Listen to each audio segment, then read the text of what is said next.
మెదక్ జిల్లా మసాయిపేట మండలం కేంద్రంలోని జిల్లా పరిషత్ ఉన్నత పాఠశాలలో సోమవారం గురు పూజోత్సవం కార్యక్రమం ఘనంగా నిర్వహించారు.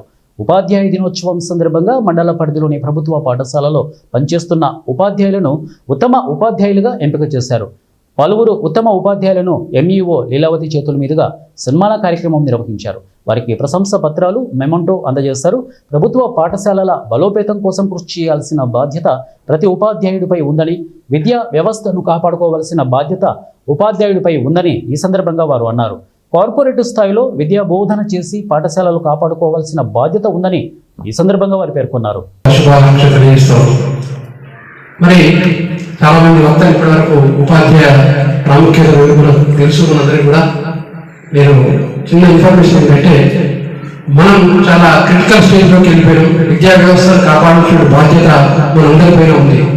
కాబట్టి వ్యవస్థను కాపాడడానికి మన వరకు శక్తివంచం లేకుండా మనం ప్రయత్నం చేస్తా ఉన్నాం. ఇంకా మనం ఉండాలంటే మన పాఠశాలలు ఉండాలి. మన పాఠశాలలు ఉంటే మన దగ్గర విద్యార్థులు ఉండాలి. దాని మీద మనం చేసినప్పుడే వ్యవస్థను కాపాడుకోవాల్సిన బాధ్యత మన అందరికీ ఉంది. కాబట్టి ఉత్తమ ఉపాధ్యాయులు కాకుండా అందరూ కూడా కష్టపడుతూ ఉన్నాం. మనం ఒక ప్రోగ్రామ్ చేస్తున్నాం, టీఎల్ఎం మీద వేస్తున్నాం. నిజంగా ఈరోజు సన్మానం చేసినటువంటి మండల విద్యాధికారి గారికి కూడా నేను అభినందనలు తెలియజేస్తా ఉన్నాను. శుభాకాంక్షలు. వేదిక తరఫున నా గురువుల వందన అయినప్పటికీ వివిధ కారణాల వల్ల మనం సెప్టెంబర్ 5th కన్నా ఆలస్యంగా మనం గురు పూజోత్సవాన్ని జరుపుకుంటున్నాం. ఈ గురు పూజోత్సవం సందర్భంగా మనం ఉత్తమ ఉపాధ్యాయులను సన్మానించుకోవడం జరుగుతుంది. మనమందరం కూడా ఉత్తమ ఉపాధ్యాయులమే.